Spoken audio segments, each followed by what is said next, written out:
Hi, and welcome to another edition of Beyond the Billboard. We're going to be doing this one solo today. Greg Wise is not joining us, but we're here with an excellent guest to talk a little bit about brand marketing, out of home, and just all things marketing. Thanks for joining us. We have Mandy Thompson, the CEO of Digital Reach and the nonprofit TechShop, who's joining us to talk a little bit about all those topics. Mandy, thanks for joining us, and we could jump right in because some of the conversation we had before, you gave some really great answers and just good conversation around what you think brand marketing is, what some misperceptions are. I think one of the things that you talked about, which really stood out to me, was how some marketers think brand marketing could be a waste of money. I'd love to hear, I'm sure our listeners would love to know more about your thoughts on that, but maybe help us understand why some marketers might think that and why they're wrong about that opinion. Yeah, I mean, I think that it is obviously the gratification of being able to track every click and every conversion is appealing to not only marketers, but the stakeholders that they report to. But I think that it's amazing how short of a period of time we really could accurately, as best as we can say, track things, but how long that has impacted the way that people market. And while it's great to be able to see this person from this audience converted on this form or did this particular thing, what we don't realize when we do that sometimes is that we're missing, um, in my opinion, the most important part of the sales process, which starts with marketing, right? Which is awareness. And so if we're only bringing ourselves into the conversation when it's time to make a decision, then the affinity for our brand, the familiarity, the trust, and these kind of soft intangibles aren't going to be there as much. And so I think it's very easy, especially with a lot of companies being like private equity or venture capital funded, and they need to show all these results and marketers are trying to keep their jobs. I think everyone's being done a disservice to not focus on brand and people just knowing who you are and what you're about and how that opens doors to conversations or click throughs later on in the process. Yeah, I think that's a great point about just the focus of demand gen and how, yes, attribution, we'd all love to know where every lead came from. And I think you made a great point of talking to people when they're ready to buy. But as we know, most of the market isn't. 90 to 95% of people we talk to are not ready to buy at that point. So that's a really good point around that investment in brand, especially diversifying yourself as things become commoditized. What we do at One Screen with out of home, I think that ties into brand marketing because a lot of marketers think of out of home as brand. And some of the thoughts you shared with us earlier about maybe some commonly held beliefs around out of home that you disagree with tie into maybe that brand or even that measurement part. Can you talk about something that you think maybe there's a misperception there around out of home that you don't agree with? Yeah, I think that folks tend to, number one, think it will automatically be out of their budget. And so I think that a lot of people just immediately think, I can't afford billboards or bus stops, LED trucks. I think people also limit in their minds, what out of home can be and what it means, right? Like we all work together on a big campaign in a couple of different campaigns in Connecticut, right? And doing cart corrals, right? That is not just for realtors, right? Like other campaigns can also run on cart corrals and can be effective in regardless of why an audience is hard to reach, right? Because okay, branding makes sense no matter what, right? So while we think, oh, it's hard to target with out of home, we can. There's a lot of interesting overlays that come into that type of targeting that are very different than what we're used to looking at in the LinkedIn platform, Meta platform, Google, whatever DSPs we're on. It's a different approach to thinking about where people are at. But a campaign we're working on getting started right now for brand awareness for another client is looking at it's really hard so their audience, they do dental implants, so their audience is folks who are a bit older and oftentimes retired. So job titles, income, all of these things that you would normally want to use don't necessarily resonate. But if we can be in a location where we know there's a concentration of folks in nice housing where they also match this age demographic. Like I imagine if I were in the Arizona market, like out in Sun City, it's okay, here we go. We know that the people are here. We know that they are doing well enough to live in this master planned community. Let's go ahead and have our brand there where again, it otherwise might be harder to target them. So I think that that's a really important thing to consider. The other thing is that people think you can't measure it. And while we can't get the direct, Mandy Thompson saw this billboard and then went here, we can have some overlap of that lift and understand who we reached as far as a device and use that if if nothing more than to benchmark. But again, I think we should remember that benchmarking matters. This is how we did all of marketing measurement before we had cookies and we're tracking every single click. And then again, in the hard to reach category, if we want to be not only inclusive in terms of making sure we're getting the right audience, but in reaching people who might be otherwise hard to reach because of their digital consumption patterns, right? Like in the case of the Connecticut campaigns, we're reaching low income voters. Some folks who have a lower income do not have the luxury of sitting around and scrolling social media for 2 hours a day to see your ads, right? Like they're working 2 or 3 jobs. And so those commutes or the bus stops are the ways that you can actually reach those folks who deserve to hear messages regardless of how they're consuming their media. So I think there are all sorts of assumptions we make about marketing that can be turned on their head when we consider, or out of home marketing, when we take a look at just those use cases. And that's just a small handful of them. Those are great. Those are great use cases because they're real. And you've done this with some of your clients where it's the targeting, I think, is the big piece there, where it's not just guessing and just saying, oh, that billboard might work. It's using a lot of data to identify someone who maybe a higher propensity to need dentures. Like you said, you know enough demographically about somebody that you can narrow in on out of home inventory to say, there's a good percentage of people that we're going to show the brand enough to that it should resonate. Same thing with a different audience. So I think, yeah, you're spot on in how you think about that for your clients. The other part, there's that science and art behind out of home. And the science is what you just talked about, of that planning and the execution and using data to find the right locations, but the creative execution too. Can you talk a little bit about the art side? Like you referenced the carts, for example, but I think we hear sometimes from other marketers that they just, like you alluded to, they assume out of home is just a billboard, where the name of this podcast is Beyond the Billboard because there are other options. Can you talk about some of the inventory or just ideas that you've worked on with your clients? Yeah, absolutely. As we were talking about campaign, really difficult campaign as far as targeting, right? Working on reaching folks who are qualified for an earned income tax credit. There was an elevated amount that was available during COVID. And so this is the last year folks can file for that, right?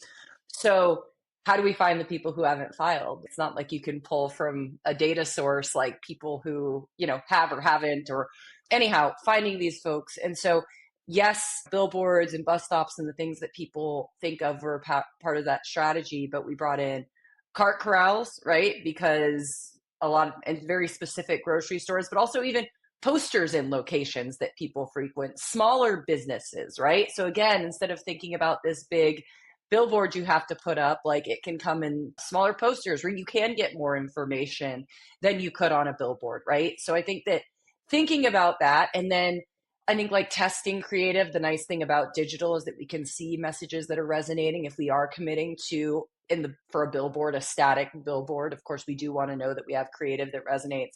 But as far as the impact on it, what we know from that campaign is that by having all of this out of home and and we also had direct mail as a part of this, that we have seen historically low cost per lead for the organization in a campaign that, on one hand, yes, there's a good upside for folks, but there's a lot of complications in getting people to engage with a campaign that has to do with taxes that perhaps were not filed and people's understandings of what that may or may not mean for them. And the success that we've seen with the addition of out of home across all campaigns. Of course, the ballot measure campaign, similarly, we used a wide variety of inventory and saw great success with that. The ballot measure to open up absentee voting for everybody in Connecticut passed. And there was and we were able to identify through the type of targeting we could do better than we really could with digital, like where we could find, with some targeting elements that y'all brought to the table, finding unregistered, unaffiliated women who was that was the audience that we were focused on. It's great to hear that, like you said, being able to find successes that using out of home as an omni-channel approach to filling in the gaps of real world advertising, that you're right, it complements the digital strategies that you're probably running with a lot of your clients. But people are they're out shopping, so they're going to see a cart corral, they're going to see a billboard, they're going to see other executions. And even if it's subliminal, or subconsciously that they're like, it's again, the impressions they need for that brand. Well, yeah, the Yeah. reinforcement, right? Like you Yes. see maybe the billboard you didn't pay a lot of attention to, but then you're in the grocery store and you're pushing your cart around and okay, now I remember that I saw this. I'm more receptive to this message here, or the poster that I saw in this bodega or whatever shop that I walked into. So it's, yeah, I don't think we can, and that kind of goes back to that first question around the value of branding and the comfort that we feel when something's familiar, for better for worse sometimes, but like familiar is what we tend to gravitate towards.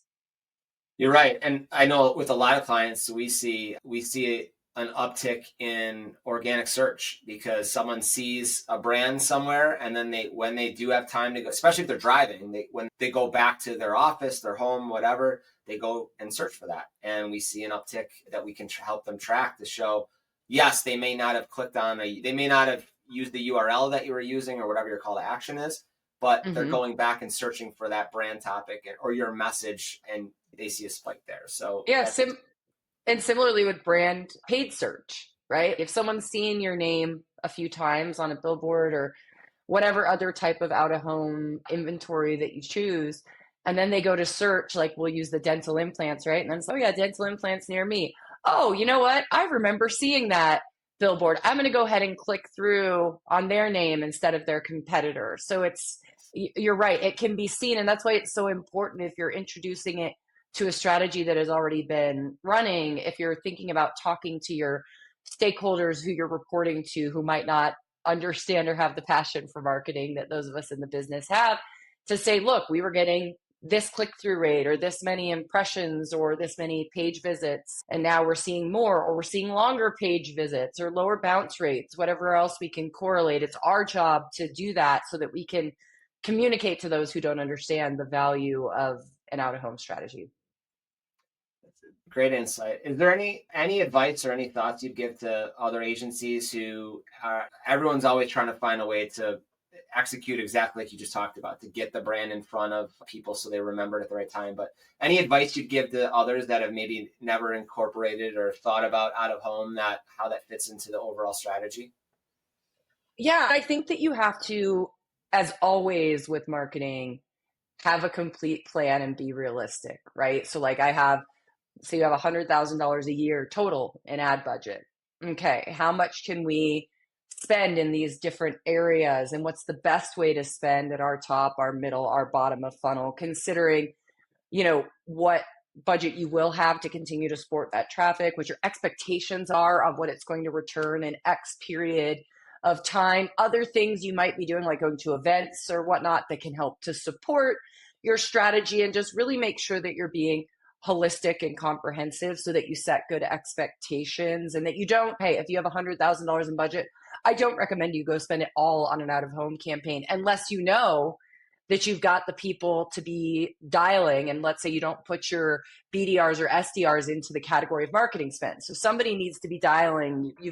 Something has to happen to be following up on this, right? It's not going to do everything, but it does a lot and will support and give you a great foundation for the rest of your marketing campaign and funnel. And when we think about it and how well it works, it's easy to look at like larger brands.